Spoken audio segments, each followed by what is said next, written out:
Je vais tester pour vous 5 bordures de jardin faciles à installer. J'ai acheté différentes bordures, des bordures en fer, des bordures en plastique. Certaines sont plus ou moins épaisses et à la fin je testerai avec un rotofil pour voir si c'est de la qualité ou non. Je tiens à préciser que cette vidéo n'est pas sponsorisée, j'ai acheté tous les produits. La première bordure que l'on va essayer, ça va être celle-ci. Donc j'ai des doutes, mais bon, on va quand même tester ça car elle est vraiment très fine et ça sera la moins chère de ce comparatif. Alors celle-ci, la numéro 2, franchement elle est très bien finie. Elle est très jolie, à première vue elle a l'air qualitative, le métal est quand même bien solide, elle est assez épaisse, il s'agit d'un acier galvanisé. Au niveau du tarif, elle n'est pas excessivement chère. Et là on a 10 mètres de long et en plus on va pouvoir l'enfoncer à différentes hauteurs. À première vue on va pouvoir faire des belles courbes avec et même des lignes droites. Et en plus ça reste très durable étant donné que c'est pas du plastique fin. La troisième bordure que l'on va essayer, ça va être celle-ci. Donc là c'est un plastique, celui-ci est malheureusement pas recyclé, mais par contre il est recyclable. Donc celle-ci vous voyez l'épaisseur est quand même assez épaisse, elle a l'air quand même assez solide, assez résistante. Et l'avantage c'est que là pour la placer on va venir mettre des piquets. Ici, donc les piquets ne vont pas se voir. Donc on va pouvoir également faire des belles courbes avec et des lignes droites. Donc on va tester ça en numéro 3. Et j'ai choisi une hauteur pas très haute. Là, ça va faire à peu près 4 cm. On peut également choisir une hauteur plus haute si vous le souhaitez. La quatrième bordure que l'on va voir, ça va être un plastique recyclé, celui-là par contre. Ça m'était important pour moi de choisir quand même un plastique voilà, qui a été recyclé pour qu'il ait une deuxième vie. Donc là, on a une bordure comme ça, assez épaisse, assez solide, assez haute et avec des piquets que l'on va venir ensuite fixer comme ça. Donc là par contre on verra les piquets apparents. Et en numéro 5 on va avoir des bordures galvanisées. Là pour l'instant je ne les ai pas reçues encore, j'ai juste un petit échantillon. C'est des bordures un petit peu galvanisées comme ça. Et on fera donc une partie 2 si ça vous dit. Si vous souhaitez en savoir plus sur ces bordures, je vous mettrai tous les liens en description de la vidéo. En cliquant sur le lien, ça vous redirigera directement sur le site. Ok, donc la première bordure c'est une bordure plastique, vraiment très fragile, très fine. Comme je vous ai dit, elle coûte pas cher, mais voilà, c'est pas de la qualité. On va quand même l'essayer et je vais vous donner mon ressenti. En fait, c'est une bordure qu'on va venir enfoncer de moitié à peu près pour qu'elle puisse tenir toute seule sans piquer. Pour ça, j'utilise un loucher. Vous pouvez également utiliser une pelle. Donc pour ça, on va faire comme ça. Voilà, donc on a fait une petite fente pour pouvoir insérer ensuite la bordure. Ce genre de bordure, c'est hyper simple à installer. On vient maintenant la rentrer à l'intérieur. Ensuite, on essaie de mettre de la terre contre des deux côtés. Après là, je suis désolé, mais la qualité est vraiment pas terrible du tout. On sent que c'est de la qualité pourrie. Là on arrive au bout, je vais venir la couper avec un ciseau. Voilà, notre première bordure est posée. Après on va tester ça avec le rotofil. Voir si c'est quand même assez solide, ça m'étonnerait. Parce que voilà, elle est très fine. On va dire que voilà, c'est pas non plus catastrophique. Mais je la recommande pas forcément cette bordure. Et sur cette bordure là, il n'y a pas de piquet. Vous allez voir que c'est très simple à installer. Je vous conseille d'avoir soit une pelle comme celle-là là-bas. Une pelle voilà, classique. Ou alors encore mieux, un loucher. Alors déjà ce que je peux dire sur cette bordure, c'est qu'elle est très jolie. Il y a quelques petites rayures, mais voilà, c'est pas non plus très grave voilà, pour de l'extérieur.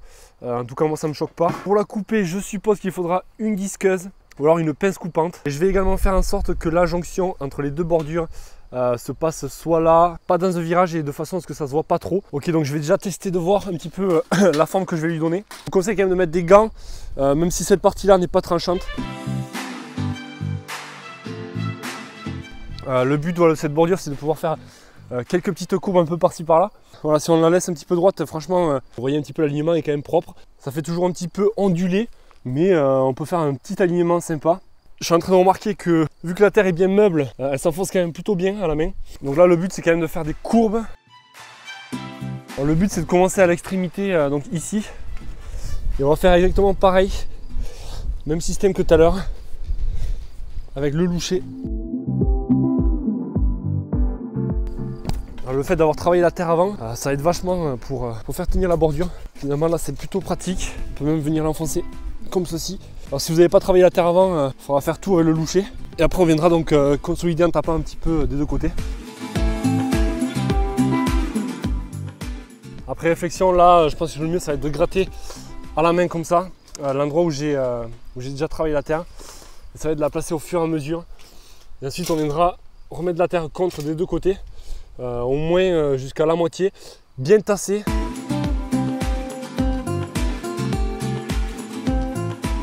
Pour l'instant, j'ai pas fini de la placer, mais je trouve ça plutôt assez joli. Bon, vous l'aurez compris, le but c'est vraiment de l'enfoncer au minimum d'un tiers. Et moi, je suis la bordure.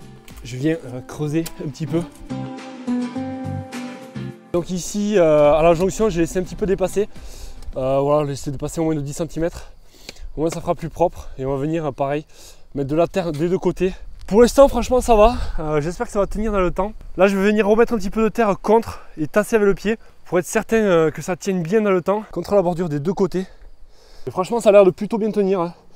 Si je regarde un petit peu comme ça, ça fait quand même un très bel arrondi, plutôt sympa, plutôt satisfait de cette deuxième bordure. Bon, allez, on va tester de mettre la troisième bordure. Alors la première étape, ça va être déjà d'avoir un sol qui soit quand même assez bien nivelé, parce que là on ne pourra pas trop tricher, on ne pourra pas enfoncer la bordure. Et je vous conseille de bien tasser votre sol. On peut faire ça donc avec les pieds vite fait à l'endroit où il y aura la bordure. Le but c'est vraiment d'avoir une surface parfaite, très plate. Pour ça je repasse un petit coup de râteau à l'envers, de manière de bien lever tous les petits cailloux qui pourraient gêner. Donc là en fait on va avoir des petits trous pour mettre des piquets. Avec je suppose qu'on va pouvoir faire des lignes droites. On testera ça, mais plus vous allez faire de lignes droites et plus il va vous falloir de piquets. Et on a 30 piquets au total pour 10 mètres de bordure. Ok, donc ça a l'air très simple à installer en tout cas. Je vais d'abord en déplier un petit peu. Au niveau facilité, rapidité, là ouais c'est quand même assez rapide comme bordure à placer. D'ailleurs on va tester juste si on peut faire des lignes droites avec. Et effectivement on va pouvoir faire des lignes droites. Il est fourni avec des petits piquets très solides. La seule chose qu'il vous faudra là ça sera un marteau. Voilà, tac. Donc moi je peux même le faire à la main. On tape histoire de bien la rentrer. Voilà, donc là c'est pas trop mal. Alors bien sûr cette partie là avec les petits trous ça va à l'intérieur du massif. Et voilà, l'autre partie à l'extérieur. L'avantage de ces bordures c'est qu'on ne voit pas donc les piquets une fois enfoncés. Ça ne sera pas le cas de d'autres bordures que l'on verra juste après. On va faire attention que vous ayez un sol bien plat. Parce qu'à la moindre bosse, par exemple si je viens de mettre une bosse ici, vous voyez ça ne va pas bien s'adapter. Ça ne va pas du tout s'adapter, par exemple si vous avez des bosses un peu partout. Donc cette bordure elle sera parfaite pour les terrains plats. Ça peut être un terrain en bosse, mais il ne faut pas qu'il y ait qu'une bosse à un endroit. Car on ne pourra pas faire rentrer donc la bordure à l'intérieur. Par contre au niveau de la pose ça se fait très rapidement. Je suis quand même assez impressionné par les courbes. Là vous voyez on peut faire vraiment des belles courbes par rapport à d'autres bordures. C'est là pour le coup on peut vraiment faire venir la bordure comme on veut. Faire des serpentins etc. Je trouve ça plutôt cool pour ce type de bordure. Elle sera surtout hyper simple à installer celle-ci. Pour vous donner un exemple ici, donc j'ai pas nivelé avec le râteau. Et dès que je pose la bordure, on a un jour qui se passe dessous là, ici.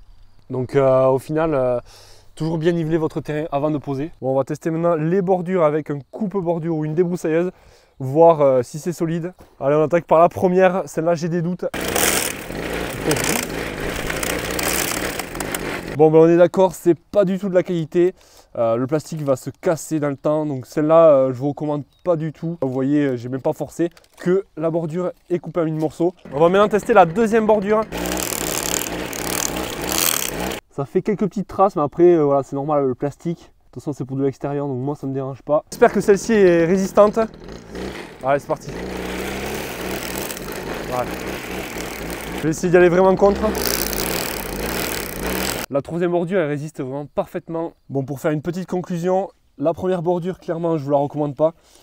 Trop fragile, même si ça coûte pas cher, voilà, vous allez avoir du plastique partout dans votre jardin d'ici 1 ou 2 ans. Car je pense qu'avec les UV elle va vite se fatiguer celle-ci. La deuxième bordure qui est ici, franchement assez satisfait. Elle est épaisse, le dessus n'est pas tranchant donc ça c'est plutôt cool.